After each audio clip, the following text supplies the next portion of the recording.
أعوذ بالله من الشيطان الرجيم بسم الله الرحمن الرحيم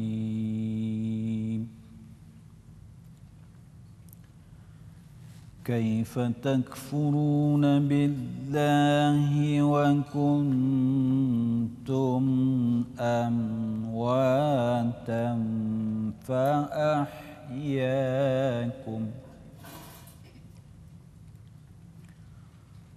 ثم يميتكم ثم يحييكم ثم إليه ترجعون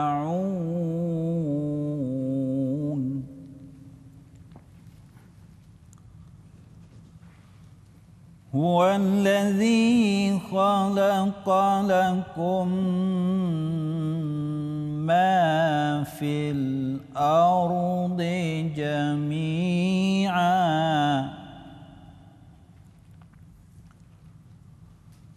ثم استوى إلى السماء فسواهن سبع سماوات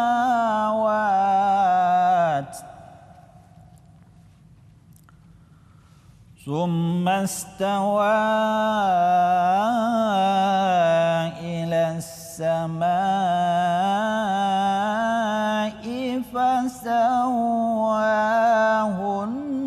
سبع سماوات وهو بكل شيء عليم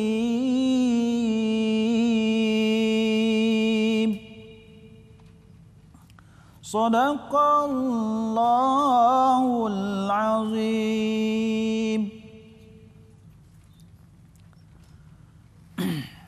Mengapa kamu kafir kepada Allah padahal kamu tadinya mati?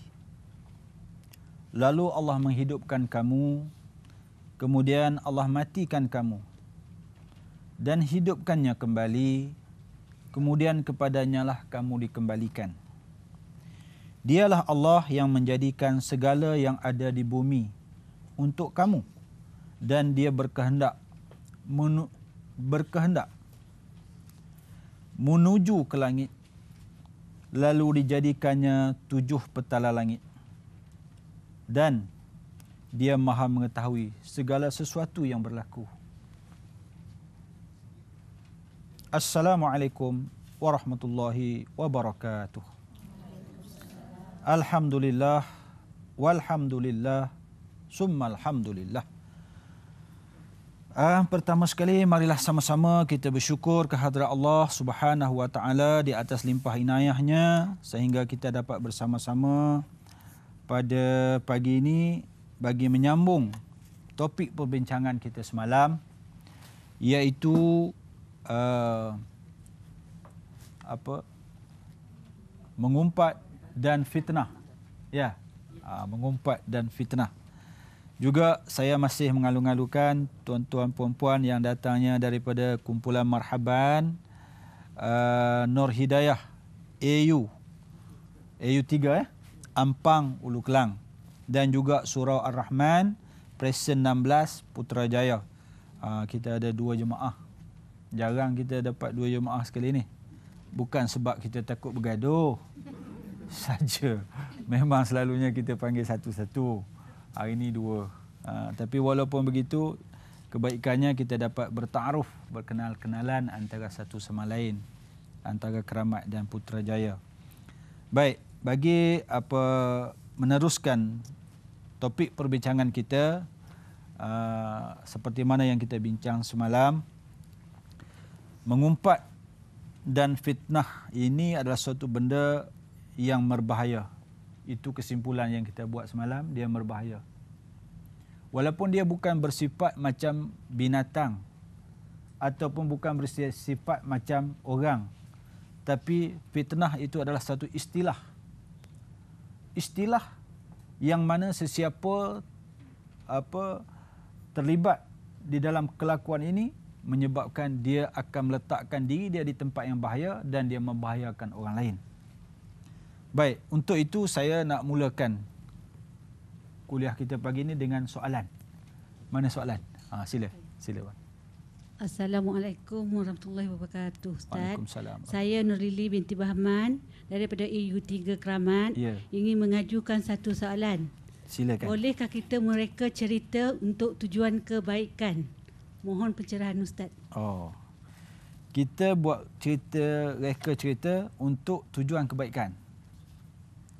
Dulu-dulu kita selalu buat reka cerita orang masuk kampung potong kepala. Mak kita dulu cerita. Dia tak pergi kita mandi sungai. Dia pun dia kata baru ni ada kat kampung mana tahu. Kita dulu mana tahu, kampung kita ya tahu, kampung orang kita tak tahu. Dia kata jangan pergi mandi sungai. Ada ambil kepala potong kepala ni bubuh dekat jambatan apa tahulah. Dia kata kita pun takut tak mandi sungai tu yang tak pandai berenang sampai sekarang ni. Sebab mak kita usik.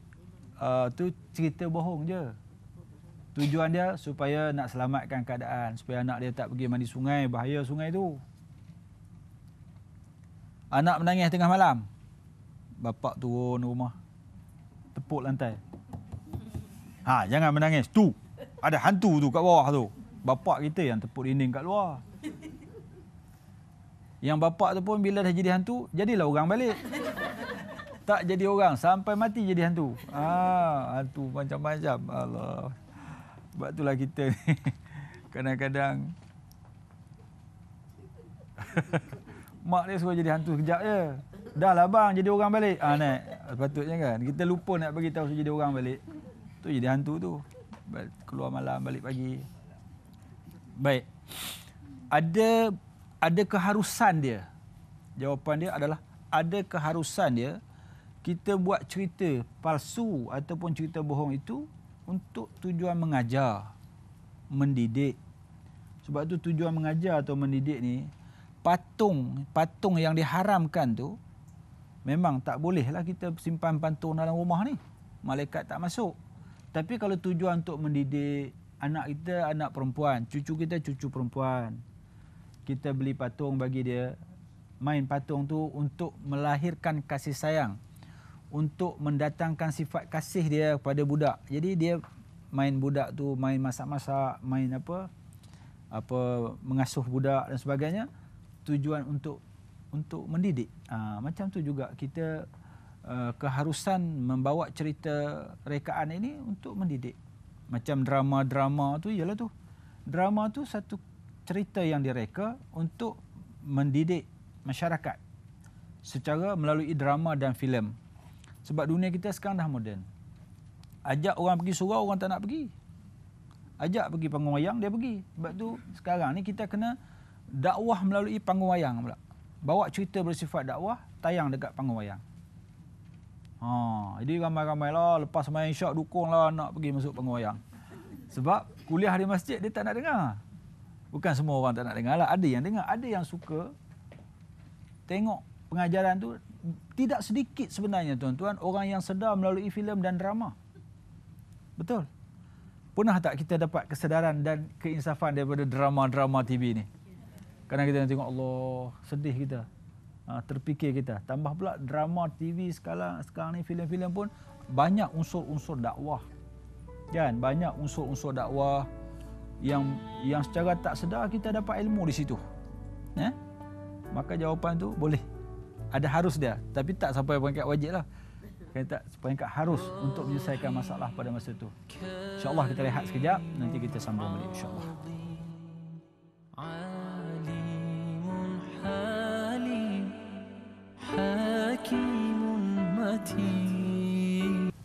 Perbincangan kita pada hari ini, insyaAllah kita mulakan dengan soalan.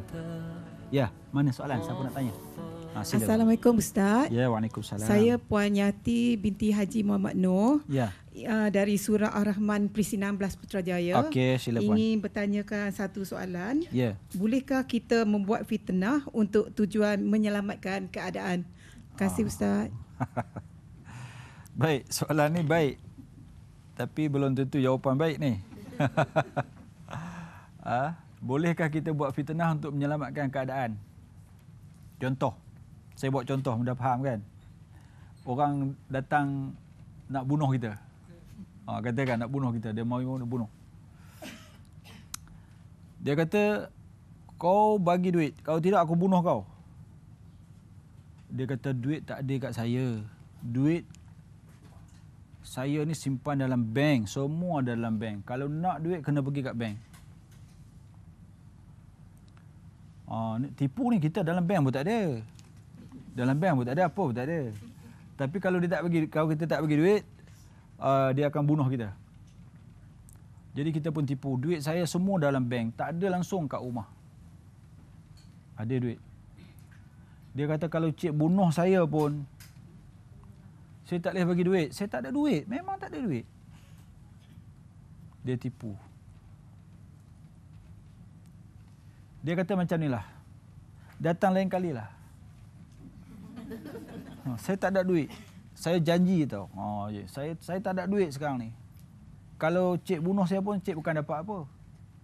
Kalau cik nak juga duit, lepaskan saya, nanti saya ambil duit dekat bank, nanti saya bagi. Tu tipu tu. Tipu bukan betul tu. Satu. Ataupun, dia kata apa? Dia bawa satu cerita, dia kata, cik, saya nasihatkan cik lah. Cik cepat-cepat keluar daripada rumah saya. Sebenarnya, suami saya dalam perjalanan balik. Dia baru lepas telefon saya, dia dalam perjalanan balik sekarang ni. Lepas tu baru cik masuk. Kejap dia datang. Dia ada pistol tau, suami saya ni. Dia ni panah baran cik. Dia kalau nampak, dia tembak. Saya pun kena tembak, cik pun kena tembak. Tu semua tipu tu. Semua tu. Fitnah tipu semua tu. Padahal suami kita tak ada pun, tak kahwin lagi. Tapi itu semua tipu.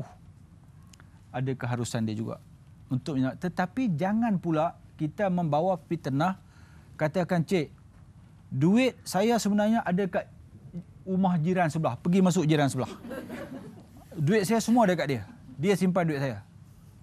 Fitnah juga, tapi bahaya kepada jiran sebelah. Jangan bagi bahaya dalam jarak itu.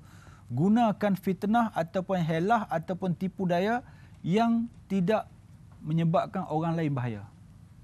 Boleh nak buat fitnah, boleh nak buat apa ni, tapi jangan sampai bahaya pada orang lain. Untuk selamat keadaan pada masa itu. Sebab itu kita ni kena ada perancangan. Tambah-tambah musim orang masuk rumah ni, kita nak tidur malam, kita kena fikir kalau orang masuk rumah, suami tak ada ni. Kalau masuk rumah, apa aku nak buat? Yang selalu terkena tu, orang masuk baru fikir apa nak buat. Tak guna dah. Orang dah masuk bawa parang, letak dekat tengkuk dia, baru dia fikir, aku nak buat apa ni? Aku nak, tak ada apa dah. Sebab tu, kadang-kadang orang simpan duit di rumah sedikit untuk selamatkan diri dia. Cik, jangan buat apa-apa kat saya. Saya ada duit ni, ada dalam laci ni. Ini je ada pun. Saya simpan ni, takut jadi macam ni lah ni. Bagi dia sikit. Sebab apa? Sebab kita ada perancangan awal. Kalau terjadi apa-apa, mudah kita bertindak. Tapi kalau dah parang kat sini, baru nak fikir, memang habislah. Kita bercakap apa-apa masa tu, dia tak percaya. Dia tahu kita tipu. Awak ni nipu. Memang kita tipu. Sebab kita menipu dalam keadaan tak terancang, orang mudah tahu. Kalau kita dah merancang awal, kita cakap lancar aja. Tu dia. Tapi jangan sekali-kali, saya ingatkan, buat fitnah untuk lepaskan diri dia, untuk bagi kena pada orang lain. Macam kita ada dua orang kawan. Yang buat salah tu dua-dua. Curi. Kita mencuri duit orang tu dua-dua. Orang tu datang pegang kita. Dia kata duit tak ada kat aku, ada kat kawan sana. Padahal ada kat kita. Kita kata kat kawan tu. Orang tak pasal-pasal. Orang ni pergi tembak kawan tu. Sebab orang ni kata orang tu yang ambil duit tu. Bahaya tu. Jangan menyebabkan lepas diri kita, selamat diri kita dan menyebabkan orang lain jadi rosak. Itu bahaya. Okey, ada soalan. Sila. Assalamualaikum warahmatullahi wabarakatuh. Waalaikumsalam. Saya Khatijah binti Muhammad Yunus. Ya. Soalan saya, apakah kesan kepada jiwa orang yang memakan hasil daripada menjual berita palsu? Terima kasih. Oh, okey. Orang yang bawa cerita tak betul ni, kesan pada jiwa dia akan jadi kotor. Jiwa dia akan jadi sakit. Kita tengok dia senyum tapi dalam hati dia sangat menderita. Dia tidur malam tak boleh lena sebab benda tu menghantui dia. Kerana cerita yang tak betul, cerita tipu dia lah menyebabkan orang semua jadi kalang kabut. Dia sebenarnya menghantui jiwa dia.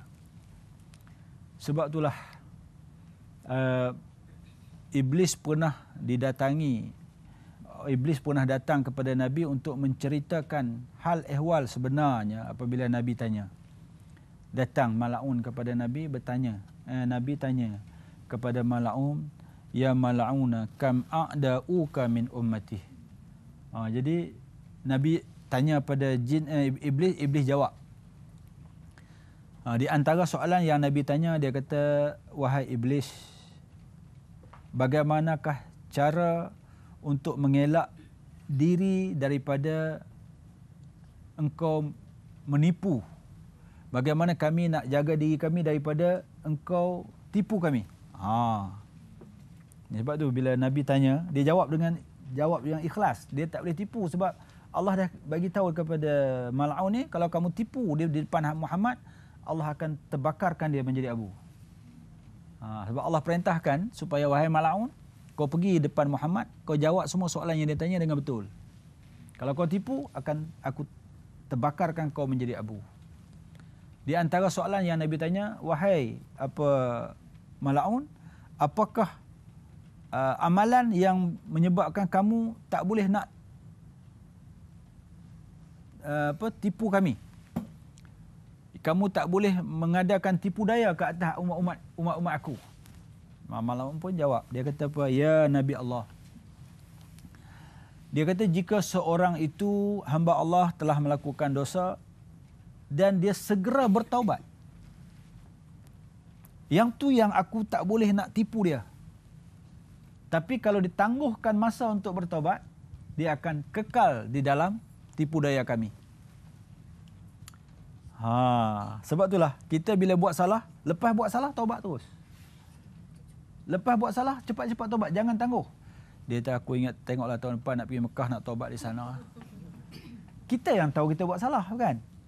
Lepas buat salah, memang manusia tak boleh lari daripada salah. Dan dia tahu apa yang dia buat tu salah. Lepas buat salah, lepas dia tipu orang, taubat, ya Allah. Aku baru lepas tipu dia, ya Allah. Aku bertaubat, ya Allah. Kita pun minta maaf balik dengan orang tu. Aku minta maaf tadi aku tipu kau. Memanglah kadang-kadang kena sedekah sebiji dua.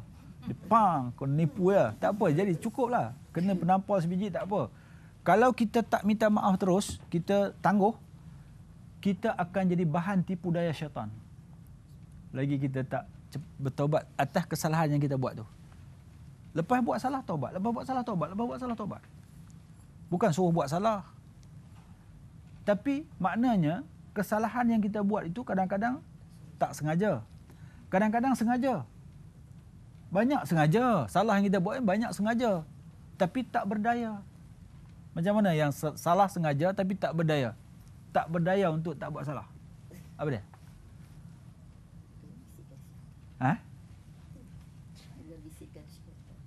Syaitan ni dia sentiasa bisik tau. Suruh buat tu, suruh buat ni kan. Kita buatlah sebab didesak.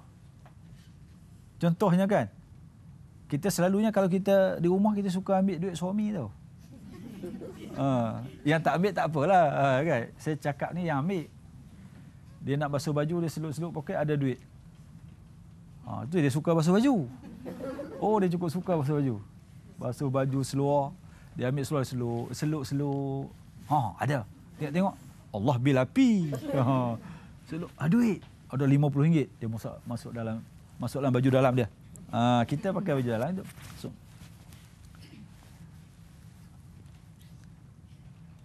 duit abang RM50 ada jumpa dalam poket seluar. Tak ada pula abang. Mana ada? Kuat kita seorang kata. Mana ada? Abang letak kat mana tau? Abang salah letak tu. Dah RM50 masuklah baju dalam kita dah ni. Banyak kali kita salah tu, dosa tu. Kita tahu. Bila malam nak tidur bang, Saya minta maaf banyak-banyak bang. Apa pula? Apa salah kau? Duit abang sebenarnya saya ambil bang. Kata. Tapi waktu kita sedang baik bagi kopi kat dia, dia tak payahlah ambil lah. Jangan pergi mengaku waktu dia tengah marah. Aku bagi balik. Tak halal kau. Jangan. Cara kita nak cerita tu tengok masa yang sesuai. Esok buat lagi. Basuh baju lagi. InsyaAllah kita sambung.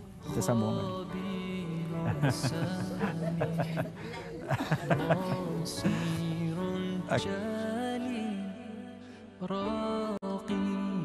Okey, alhamdulillah, bersyukur kita kehadrat Allah Subhanahu Wa Taala di atas limpah kurnianya dapat kita meneruskan program kita insya-Allah. Okey, kita pergi kepada soalan seterusnya. Sila. Assalamualaikum warahmatullahi wabarakatuh. Waalaikumsalam warahmatullahi wabarakatuh. Saya Haja Nuria. Ya. Ingin bertanya sikit Ustazah. Ya. Ustaz. Ya. Bagaimanakah cara untuk membersihkan diri daripada dosa fitnah? Okey. Bagaimanakah cara untuk membersihkan diri daripada dosa fitnah? Dia kalau kita buat fitnah kepada orang, cara nak bersih dia kena minta maaf pada orang tu. Ini yang masalah kita. Nak pergi minta maaf pada orang ni bukan senang tau. Malu, takut, bagai-bagai tau. Kalaulah sekiranya boleh bayar dengan duit, kita sanggup bayar dengan duit tau. Daripada pergi berdepan dengan orang yang kita fitnah tu, nak mengaku, Allahu Rabbi ya Karim. Kita pergi, kita kata ni, nak cerita kau ni, Mak Jah, nak cerita ni. Aku dulu fitnah kau, gini. Elok dia dah baik dengan kita pun, dia akan marah kita balik. Dia dah baik dah ni. Dia dah baik dengan kita, dah boleh bertepuk tampar dah. Sebenarnya aku nak cerita kau, sebenarnya aku dulu aku fitnahkan kau. Aku kata kau gini, aku kata kau beletoyol tau. Aku cerita kat orang. Saja ya aku buat cerita nak bagi orang benci kat engkau. Sebab itulah semua orang masa tu tak suka kat engkau. Ya ke? Dia buat ya ke, kuat suara dia. Ya ke? Padan semua orang benci kat aku. Kau. Lepas pada tu dia akan marah kita sampai mati. Payah kan? Yang ni yang orang macam sangkut, macam kita makan ikan sangkut tulang ni. Tak cerita kita nak bertobat. Nak cerita kita takut dia marah balik. Dah baik ni. Nak buat macam mana?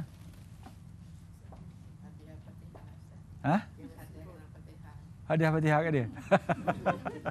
Allahu Akbar. Saya bila datang soalan ni kita nak timbang tu, Sebab kalau bagi tahu gaduh balik. Tadi dah baik dah ni, boleh bertepuk tampar dah. Dengan bagi tahu tu bergaduh balik, putus balik hubungan silaturahim tu. Tak bagi tahu syarat taubat. Itu syarat taubat. Bagi tahu gaduh balik. Ya Allah ya Tuhan. Buat macam ni? Nak bagi tahu tak? Baik, kita begini. Sebab tu di dalam Islam ni tuan-tuan puan-puan yang dirahmati Allah sekalian, kita tengok bila ada dua masalah yang dua-duanya mendatangkan kemudaratan, tengok mana kemudaratan yang lebih besar. Kalau bagi tahu tu menyebabkan terputus terus hubungan kita, jangan bagi tahu. Kita bertaubatlah dengan Allah. Ya Allah, aku bertaubat, ya Allah, aku tak ada kekuatan untuk nak bagi tahu dia. Dan sekiranya aku bagi tahu, kemungkinan kemudaratan yang lebih besar, ya Allah. Kau tolonglah campur tangan dalam masalah aku, ya Allah. Kau tolonglah, ya Allah, ampunkanlah aku, ya Allah. Itu saja cara boleh buat. Kadang-kadang kita, aku tak peduli, aku nak bagi tahu. Dia nak terima ke dia nak marah, dia punya pasal. Bijak ke lagu tu? Tak bijak lah. Sebab boleh jadi gaduh. Kita dalam dunia ni tak boleh, jangan cari pergaduhan. Kita tak ada kekuatan tu sebab kita tak sanggup bergaduh lagi. Dan kita pun dah baik dah dengan dia. Maka kita buatlah kebaikan kebaikan bagi menggantikan kesalahan kita tu. Buat banyak kebaikan kat atas dia. Kalau dia mati dulu daripada kita, hadiahkanlah ibadah-ibadah, amalan-amalan, zikir-zikir, sedekahkan pada dia. Sebagai mengganti kesalahan kita pada dia. Dan pergilah minta ampun di atas kubur dia bila dia mati esok. Kan bila dia mati kita pergi, ya Allah, Kak Jah, aku minta maaf banyak-banyak Kak Jah. Kerana aku hari itu memang fitnah engkau. Tapi apabila aku dah bertaubat, aku tak boleh nak bagi tahu kat engkau. Pertama, aku takut engkau marah aku dan bergaduh dan putus hubungan kita. Bila putus hubungan, tak masuk syurga kita. Sedangkan orang yang putus hubungan tu tak ada syurga kita. Laisal jannah liman qata'. Tak masuk syurga orang yang putuskan hubungan silaturahim. Aku takut. Tapi hari ini kau dah tak ada lagi. Aku harap-harap kau boleh ampunkan aku di alam barzakh sana. Wahai Kak Jah. Tahu-tahu bunyi. Okeylah. Lari tak? Lari lah kan. Nak tunggu apa? Ada jin lah tu menyamar tu kat situ. Dia nak bagi kita takut. Larilah kita. Tapi begitulah dia.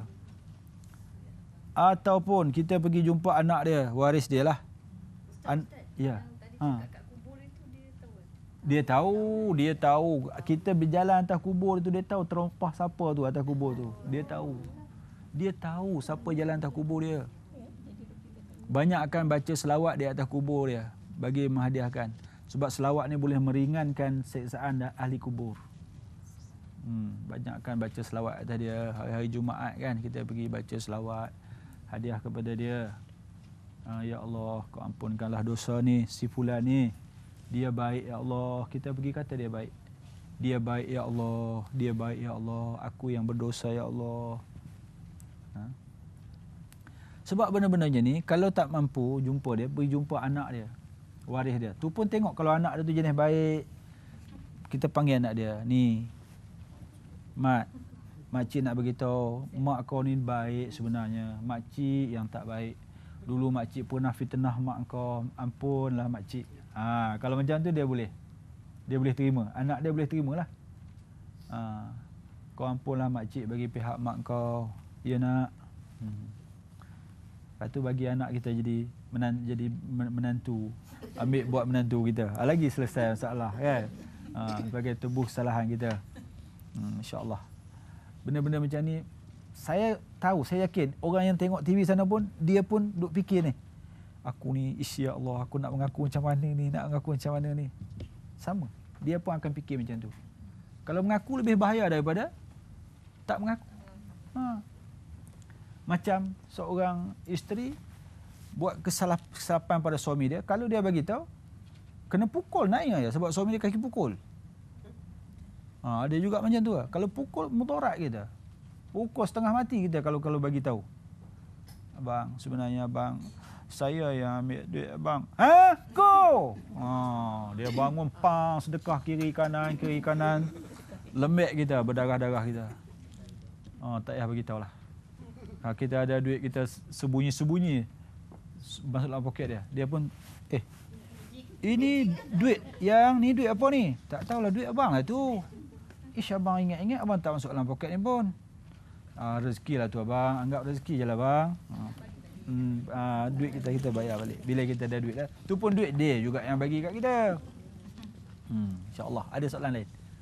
Sila. Assalamualaikum Ustaz. Ya, waalaikumsalam. Saya Hajah Kalsum binti Saleh. Ya. Dari Surah Ar-Rahman Putrajaya. Ingin mengajukan satu soalan kepada Ustaz. Sila. Ustaz, apakah faktor utama yang menyebabkan seseorang itu tidak rasa bersalah untuk melakukan fitnah? Terima kasih Ustaz. Apakah faktor yang menyebabkan seseorang itu tidak rasa bersalah? Tidak rasa bersalah untuk melakukan fitnah. Dia buat fitnah, dia selamba ya. Dia tak rasa salah pun. Faktor apa? Dia ni faktor akhlak dia. Orang ni akhlak dia buruk. Orang akhlak buruk ni, kelakuan dan perangai dan perjalanan hidup dia mesti buruk. Dan dia adalah bersahabat dengan syaitan. Apa yang diceritakan oleh Iblis kepada Nabi, masa dia datang jumpa Nabi, Nabi tanya, siapakah sahabatmu yang paling karib? Apa kata Mal'un? Dia kata, orang yang paling karib, yang dekat, yang aku kawan baik aku ialah orang yang pertama dia suka tidur menerap. Lepas ni jangan menerap dah. Kadang-kadang orang suka bagi anak tidur menerap tu. Tak boleh, syaitan akan dekat dengan dia. syaitan akan datang dakap dia, peluk dia. Orang tidur menerap ni. Yang kedua, orang yang tidak bangun waktu subuh. Orang dua jenis ni, orang yang sudah suka tidur menerap dan tak bangun untuk sembahyang subuh, syaitan anggap inilah sahabat karib dia. Dan orang ni bila dia buat salah, syaitan akan tenangkan jiwa dia. Dia tak rasa apa. Dia buat salah tenang je. Dalam keadaan tenang. Ada orang buat salah, dia tak boleh tidur malam. Dia fikir aku buat salah, ya Allah, aku buat salah, ya Allah, ya Allah, aku buat salah, ya Allah. Dia rasa macam tak boleh tidur malam pun tak boleh. Dia terbayang perbuatan salah dia. Itu maknanya iman dia masih ada. Yang ni dia buat salah tenang, tak ada apa. Relax je. Dia tak rasa bersalah. Maknanya dia tu adalah disebut kawan korek pada syaitan disebabkan akhlak dia. Cuba tengok dia tidur macam mana. Menerap. Subuh bangun tak? Tak bangun. Orang yang tak bangun ketika subuh dan tidur dalam menerap, dia akan didakapi dengan penuh kasih sayang. Syaitan datang dakap dia. Sebab tu orang jenis tidur menerap ni dia memang susah bangun. Dan orang yang tak bangun subuh tu, dia akan lemah badan dia. Sebab dia didakapi oleh syaitan. Wih, bahaya. InsyaAllah ya. Kita berehat sekejap, nanti kita sambung insyaAllah.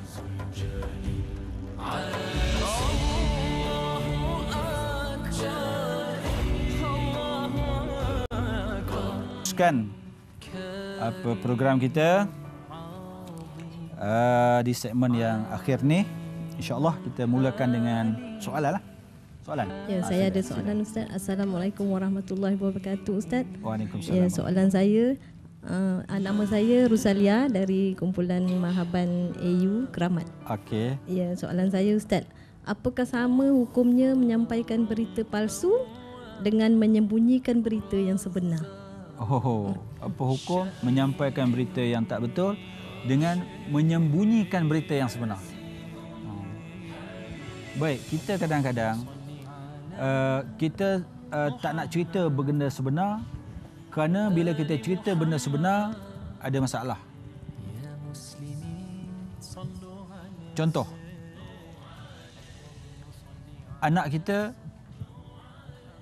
curi duit suami kita. Kita tahu. Suami tanya, siapa ambil duit bang? Tak tahulah bang. Kita tahu. Kita tak cerita. Sebab apa? Takut budak ni kena pukul. Maknanya kita menyembunyikan cerita tu. Kita senyap. Apakah sama hukumnya dengan kita membawa cerita yang tak betul? Menyembunyikan cerita sebenar dengan membawa cerita tak betul. Baik.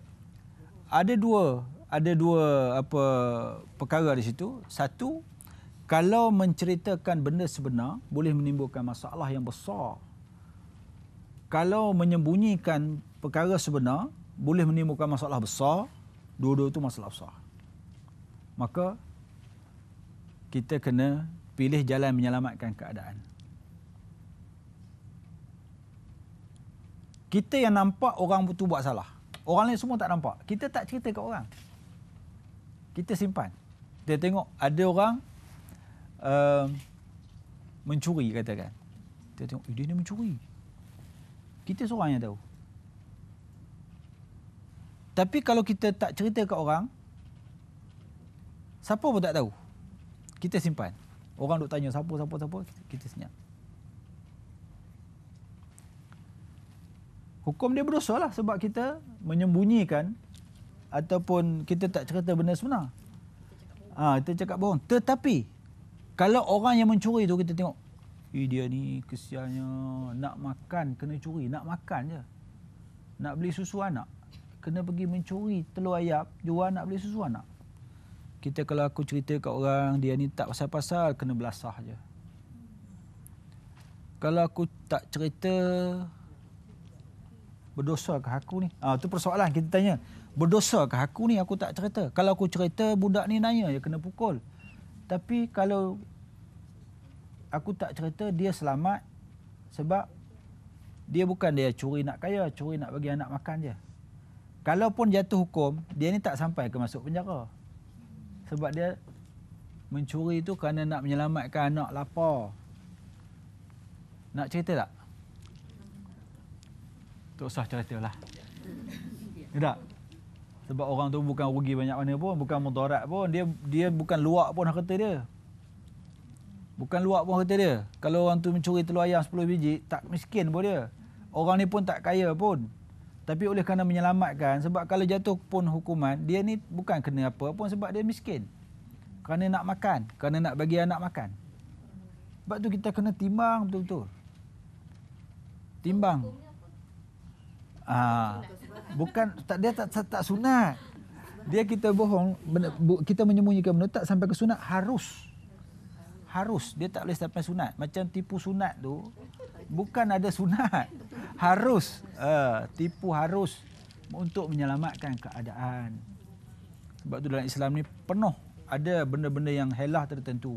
Sebab tu kita kena bijak untuk timbang menyelamatkan manusia.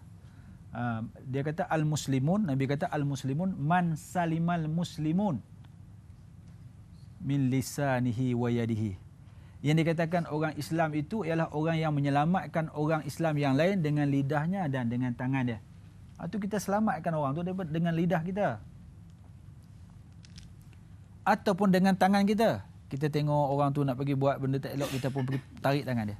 Jangan. Kita selamatkan dia dengan tangan kita atau dengan kuasa kita. Itu sebenarnya. Okey, ada soalan? Sila. Assalamualaikum Ustaz. Waalaikumsalam. Nama saya Cik Yang binti Rahman. Ya. Saya ingin mengajukan satu soalan. Ya. Memadaikah tidak Ustaz kita bertaubat kepada Allah Ta'ala tanpa pengetahuan orang yang pernah kita fitnah dulu? Terima kasih. Soalan dia, memadaikah? Tu. Memadaikah kita bertaubat dengan Allah ya? Orang lain yang kita buat salah tu, dia tak tahu. Kita duduk taubat sorang-sorang dekat rumah. Ya Allah, Kau ampunkanlah dosa aku fitnah orang tu dulu ya Allah. Ya Allah, Kau ampunkan dosa aku buat fitnah kat orang ni ya Allah. Memadaikah persoalan dia? Tengok kesanggupan kita. Kalau kita sanggup, dia kata aku sanggup. Kalaupun dia nak bunuh aku sanggup. Pergi lah. Aku sanggup dia minta ganti rugi berapa pun aku bayar. Pergilah. Pergi minta maaf dengan dia. Tu yang kita kena banyak munajat, minta kekuatan kepada Allah. Ya Allah, Kau berilah kekuatan kepada aku untuk berdepan dengan orang yang aku buat fitnah ni. Aku nak minta maaf dengan dia, Ya Allah. Kalau Allah campakkan kekuatan pada kita, kita akan pergi. Bila Allah bagi kekuatan dan di situ mungkin ada hidayah, mungkin ada pertolongan Allah, kita pun pergi depan dia, kita pergi pun melutut depan dia. Mat, aku minta maaf banyak-banyak sebab dulu aku fitnah kau, menyebabkan kau jadi gini. Kawan yang ni, bila dia tengok kawan ni datang minta maafnya tu, mungkin dia sayang kat kita. Dia lembut hati. Dia kata, Allah, aku tak pernah jumpa orang macam kau ni. Kau baik. Aku maaflah kau. Apa yang kau dah buat tu dah. Dia pun peluk kita. Dia ada dua kemungkinan tu. Sama ada dia peluk kita ataupun dia belasah kita. Sebab tu kita kena tengok di mana kekuatan kita. Kalau dia kata kalau dia belasah aku, nak bunuh aku pun aku redha, Ya Allah. Aku nak jumpa dia, aku nak bagi tahu dia. Ada orang macam tu. Ada orang ni dia tak ada kekuatan. Orang tak ada kekuatan, kita tak boleh paksa. Tak boleh paksa. Maka kita yang boleh jawab. Tapi yang pasti kita kena minta pertolongan Allah. Sebab kita lemah. Kita manusia ni sangat lemah. Kalau Allah tak bagi kekuatan, tak bagi semangat, tak bagi ilmu, apa yang ada pada kita ni? Nak berdiri pun tak boleh. Bila Allah bagi kekuatan, lautan pun kita boleh renangi. Itu sebenarnya. Kita kena banyak bermunajat kepada Allah. Kita kena banyak bermunajat kepada Allah sebab benda ni dia tidak terhenti setakat kita saja. Kadang-kadang dengan kita buat fitnah tu kita dapat duit banyak tu. Kita buat fitnah, kita dapat duit banyak. Kita tipu orang, kita dapat duit hasil daripada fitnah dan penipuan tu. Dan duit tu kita makan. Kita bagi anak isteri makan. Kita bagi adik-beradik kita makan. Sebab di situ Allah rakamkan di dalam Quran, dia kata wala ta'kulu amwalakum bainakum bil batil. Jangan kamu ambil makan harta kamu yang kamu dapat tu dengan cara yang tidak betul. La ta'kulu amwalakum bainakum bil batil. Makan tak boleh, simpan tak boleh, benda yang tak betul ni. Kita bukan sekat simpan, bagi anak makan. Dah bersekolah budak tu, dah besar dah, berkahwin dah. Hasil daripada duit yang kita dapat daripada buat fitnah tadi. Dengan fitnah, dengan bohong tadi, kita dapat duit. Dan duit tu kita beli makanan dan tumbuh daging. Ni. Neraka besok, katakan yang tumbuh daging tu daging kat tangan. Dia nak pergi makan daging yang tumbuh daripada makanan yang haram tu kat tangan saja. Tapi terbakar satu badan. Tengok daging tu tumbuh di mana masa waktu makan benda yang haram tu. Kesian lah. Budak tu tak tahu apa. Kita yang bagi dia makan. Lagi kita tak bertaubat, daging itu tidak akan dihalalkan, daging yang tumbuh tu. Bila kita dah bertaubat, kita dah pergi mengaku depan orang tu, maka daging yang tumbuh daripada sumber yang haram tadi dengan sendirinya akan jadi halal. Sebab sudah kita bertaubat dan minta maaf dan orang tu redha balik kepada kita. Mak, dia kata, kalau aku bunuh kau pun bukan aku dapat apa. Aku terimalah kau sebagai sahabat baik. Peluk dia. Jadi kawan baik, lebih baik daripada dulu. Yang segala haram-haram yang kita dapat sebelum tu jadi halal balik, bersih balik. Itu cara nak bersihkan. Sebab itulah kita ni kadang-kadang kita tak pernah tahu dalam kehidupan kita, dalam pertumbuhan kehidupan kita ni, kita tak tahu ada sumber-sumber yang syubhah, sumber-sumber yang haram yang terlibat masuk. Sebab kita kata duit ni bukan aku curi. Dia tak nampak. Dia tetap haram sekiranya datang daripada perbuatan yang haram. Dia kata duit ni orang ni bayar. Betul lah bayar, tapi hasil daripada penipuan. Orang kita tipu. Kita jual tanah tu duduk dalam laut tu. Dah tenggelam laut lama dah. Geran je ada kat kita. Kita pergi jual kat orang. Aku nak jual tanah ni bagus tau. Bank value tinggi. Dia tengok, oh bagus ni. Belilah, bayar duit. Pergi cari tanah duduk dalam tengah laut tu. Dah tenggelam 10 tahun dah tenggelam laut. Makan duit tu dia. Dia makan duit tu. Pernah dengar orang jual tanah yang tak boleh guna? Ada, tenggelam dalam laut dah tanah tu. Orang rumah tepi laut tahulah. Kawan ni pun yang beli ni ingat percayalah sebab kawan duduk pergi masjid. Yang masalah dia yang tipu ni yang pergi masjid. Orang percaya. Kalau yang duduk tak sembahyang ni orang tak percaya. Dia duduk depan, sah depan, belakang tu imam dia. Dia belakang imam. Kalau imam salah dia, tegur dia kuat subhanallah. Bila Tok Imam keluar dia tak erti nak masuk. Isy'ah. Dialah. Tu dia bayangkan. Sebab itulah benda-benda macam ni kita terlepas pandang. Kalau kita duduk, kita fikir balik Allah. Benda yang kita akan dapat rasa bahawa apa yang kita buat tu tak betul. Kalau kita tak ada masa untuk berfikir, kita tak nampak. Sebab tu untuk berfikir dia perlukan kepada ketenangan. Nak dapat ketenangan itu mestilah daripada taubat yang bersungguh-sungguh. Kita kena, orang yang sentiasa bertaubat ni, fikiran dia akan jadi cerdik, jiwa dia akan jadi tenang, semua akan jadi elok. Sebab tu banyakkan orang yang sakit, dia duk cari ubat semata-mata. Jenuh makan ubat lah. Sebenarnya kesakitan tu datang daripada jiwa yang memberontak hasil daripada dosa yang tak ditaubat. Banyakkan bertaubat, banyakkan baca istighfar, insya-Allah dengan pengampunan Allah terhadap kita tu, maka penyembuhan berlaku dalam kehidupan kita.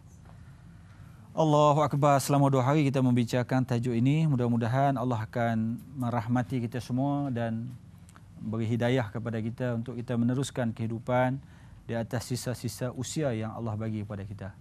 Setakat itu dulu, insya-Allah kita sudahi dengan lafaz wabillahi taufiq wa hidayah. Wassalamualaikum warahmatullahi wabarakatuh. A'udzubillahi minasyaitonir rajim. Bismillahirrahmanirrahim. Alhamdulillahirabbil alamin wassalatu wassalamu ala asyrafil anbiya'i wal mursalin wa ala alihi washabbihi ajma'in. Allahumma inna nas'aluka ridhaka wal jannah wa na'udzubika min sakhatika wan nar. Allahumma inna nas'alukal huda wat tuqa wal afafa wal ghina. Allahumma ya Allah ya Tuhan kami, sesungguhnya Engkaulah Tuhan yang Maha Pengampun, lagi Maha Pengasih, lagi Maha Penyayang. Kami memohon keampunan. Ampunlah dosa kami ya Allah, ampunkanlah dosa kedua ibu bapa kami dan dosa sekalian muslimin dan muslimat yang masih hidup ataupun yang telah meninggal dunia ya Allah. Berilah kepada kami hidayah-Mu ya Allah supaya kami dapat jalan-jalan yang selamat untuk kami hidup di atas dunia dan jalan pulang ke pangkuan-Mu ya Allah. Ya Allah ya Tuhan kami, janganlah Kau biarkan kami menentukan sendiri nasib dan masa depan kami.